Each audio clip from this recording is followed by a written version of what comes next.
झारखंड के तकरीबन 2.5 लाख राज्यकर्मियों का प्रतिनिधित्व करने वाला संगठन झारखंड राज्य अराजपत्रित कर्मचारी महासंघ अपना छठा राज्य अधिवेशन जमशेदपुर में आयोजित कर रहा है। यह अधिवेशन 13 और 14 जुलाई को बिरसा मुंडा टाउन हॉल में आयोजित किया गया है। 5 साल बाद हो रहे इस राज्य स्तरीय अधिवेशन में कर्मचारियों के हक और अधिकारों को लेकर कई बड़े फैसले लिए जाने की उम्मीद है। झारखंड राज्य अराजपत्रित कर्मचारी महासंघ का ये छठा राज्य अधिवेशन कई मायनों में अहम माना जा रहा है। 2 दिवसीय इस अधिवेशन में प्रदेश भर से हजारों कर्मचारी प्रतिनिधि शामिल हुए हैं। उद्घाटन सत्र में संगठन के शीर्ष पदाधिकारियों ने कर्मचारियों की समस्याओं, लंबित मांगों और सेवा शर्तों पर खुलकर चर्चा की। इस अधिवेशन में राज्य भर के जिला स्तरीय संगठनों के प्रतिनिधियों ने भाग लिया है। कार्यक्रम में राज्यकर्मियों की समस्याओं जैसे नियमितीकरण, समय पर वेतन भुगतान, सेवा शर्तों में सुधार, प्रमोशन और स्थानांतरण नीति को लेकर विशेष प्रस्ताव पारित किए जा सकते हैं। कार्यक्रम के दूसरे दिन संगठन की नई कार्यकारिणी का चुनाव भी किया जाएगा, जो आगामी 5 वर्षों तक राज्यकर्मियों की आवाज सरकार तक पहुंचाने का काम करेगी। झारखंड के राज्यकर्मियों की उम्मीदें इस अधिवेशन से जुड़ी हैं। देखना होगा कि क्या यह अधिवेशन केवल चर्चा तक सीमित रहेगा या वास्तव में कर्मचारियों के हित में कोई ठोस नीति सामने आती है।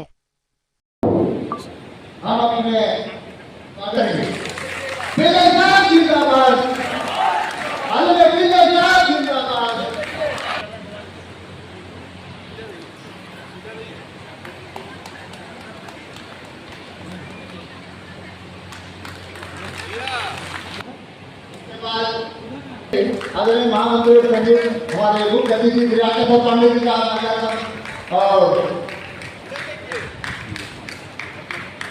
लेकर समाज जोरदार ताली से स्वागत करें। राकेश पांडे जिंदाबाद, श्री राकेश पांडे जिंदाबाद।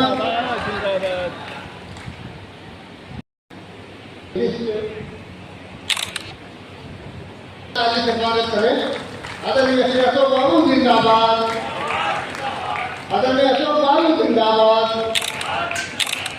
धन्यवाद।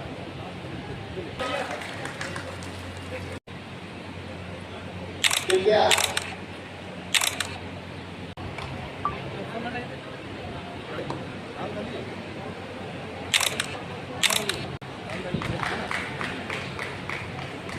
अब अपने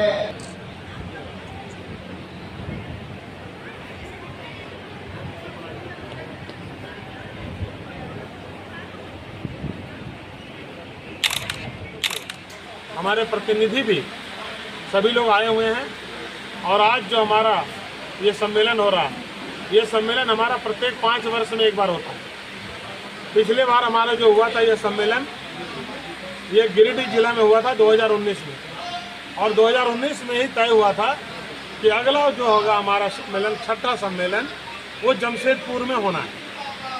और जमशेदपुर में ये तिथि ये तय हुई है 13 और 14 जुलाई, जिसका आज शुभारंभ हुआ, जिसमें हमारे बीच उद्घाटनकर्ता के रूप में Shri NS Pillai, NOCGE government employ federation, यानी राज्य सरकार और केंद्र सरकार दोनों के एम्प्लॉय फेडरेशन है के वो राष्ट्रीय सचिव हैं, और वो आए हुए हैं आज यहाँ दिल्ली से। श्रीमती M महालक्ष्मी जो केरला से वीमेंस फेडरेशन के अध्यक्ष हैं, वो भी आई हुई हैं सेंट्रल से। दूसरा, आज यहाँ जमशेदपुर से श्री राकेश्वर पांडे जी जो कर्मचारियों के ट्रेड यूनियन के लीडर हैं, आप सभी जानते हैं, जमशेदपुर के लोग से पूर्व परिचित भी हैं, वो भी हमारे आज मुख्य अतिथि के रूप में यहाँ पे मौजूद हैं। और हमारे इस कार्यक्रम में झारखंड राज्य के सम्मानित मंत्री श्रीमती दीपिका पांडे सिंह जी, आज उनको आना था, किसी कारणवश अब तक नहीं पहुंच पाई हैं, जो ग्रामीण विकास विभाग मंत्री और साथ ही पंचायती राज मंत्री हैं। उनका भी आगमन होना था, अभी तक नहीं हो पाया है किसी कारणवश, और सूचना था कि वहाँ से तो निकली हैं, आगे हम लोग देखते हैं। और दूसरा, ये जो सम्मेलन हो रहा है, ये सम्मेलन का उद्देश्य सिर्फ एक ही है कि कर्मचारियों का जो हित है, कर्मचारियों का जो हमारा वेतनमान है, जो विसंगतियां हैं विभिन्न विभागों में, वो सभी विसंगतियां को सरकार दूर करे। और साथ ही इसके साथ ही एक चीज, आज जो हमारा यहाँ मंत्री को बुलाने का भी उद्देश्य ये था कि माननीय मंत्री के माध्यम से हम लोग सरकार को भी धन्यवाद भी देने जा रहे हैं, देना है या दे रहे हैं। वो ये कि जो हमारा ओल्ड पेंशन स्कीम का जो हम लोगों ने डिमांड रखा था, जो न्यू पेंशन स्कीम में कर्मचारियों का कटौती हो रहा था, ये झारखंड सरकार ने हमें दिया, हम सभी कर्मचारियों को दिया। उसके लिए हम सभी सरकार को धन्यवाद भी देते हैं आज इस मंच से। और साथ ही झारखंड सरकार से एक मांग भी हम लोग करते हैं। वो मांग ये है कि जितने भी अनुबंध कर्मी हैं, आउटसोर्सिंग से हैं, आज क्या हुआ, बहुत सारे लोग उच्च न्यायालय की शरण में जा रहे हैं और उच्च न्यायालय के द्वारा आदेश दिया जा रहा है कि 10 साल जिनका हो गया है उनको कंटिन्यू सेवा में लिया जाए। हम लोग ये मांग करते हैं सरकार से कि उच्च न्यायालय क्यों जाए हमारा सरकारी कर्मचारी, उससे पहले सरकार को नीति तैयार करे और जिनका भी 10 साल या उससे ज़्यादा समय हो चुका है या रिक्त पद है, उसको समान वेतन के, समान कार्य के बदले समान वेतन दे और उसको सरकारी कर्मी घोषित करे।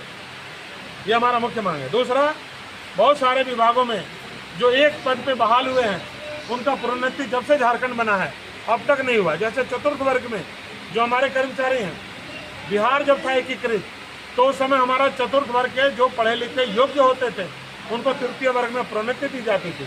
लेकिन संजोग या सौभाग्य बोलिए, दुर्भाग्य है, दुर्भाग्य हम सबों का।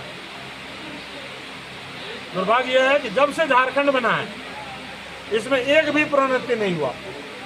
तृतीय वर्ग में चतुर्थ वर्ग से एक भी प्रोन्नति नहीं हुआ। इसका महासंघ पुरजोर डिमांड करता है सरकार से कि इसको नीतिगत मामला है, इसको जल्द से जल्द इसको अमल में लाए और तृतीय वर्ग के पद पर जो रिक्त है चतुर्थ वर्ग के कर्मचारियों को, जिससे तृतीय वर्ग का कार्य भी लिया जा रहा है लेकिन तृतीय वर्ग का उनको वेतनमान नहीं दिया जा रहा है, प्रोन्नति नहीं दिया। पूरा नाम और परिचय बता दीजिए। एक सेकंड और एक लाइन, जिसमें पंचायत सचिव का जो ग्रेड पे है और साथ ही जो हमारे कर्मचारी राजस्व कर्मचारी उनका ग्रेड पे और हमारे अनुसूचित संवर्ग के भी जो कर्मचारी हैं इनका भी ग्रेड पे 1900 और 2000 वर्षों से चल रहा है, जबकि इसका डिमांड है मात्र 2400 रुपये सो कर देना है। शुरुआत वेतन में जो 1900 जो दिया गया और 2000 यानी 2000 है, इसको 2400 सरकार के द्वारा कई बार आंदोलन के बाद मान्यता भी दी गई, हाँ आपको दिया जाएगा, स्वीकृति भी दी गई, एग्रीमेंट भी हमारे साथ हुआ है सरकार के साथ, लेकिन अब तक वो मांग अधूरा है कि सरकार के द्वारा नहीं मिला। ये कई बार 25 साल से ये सरकार बनी है, कई सरकार आई गई, लेकिन इस सरकार से हम लोग को उम्मीद और भरोसा है कि ये सरकार निश्चित रूप से कर्मचारी हित में काम कर रही है, निश्चित रूप से यहाँ कर्मचारियों को मिलेगा। इसलिए हम लोग सरकार को संज्ञान में देना चाहते हैं कि 2400 ग्रेड पे पर इस पर निश्चित रूप से इस पर बात करे, काम करे और सभी कर्मचारियों को दे। पूरा नाम और परिचय। मेरा नाम हुआ डॉक्टर मनोज सिन्हा, झारखंड राज्य अराजपत्रित कर्मचारी महासंघ का प्रदेश अध्यक्ष है।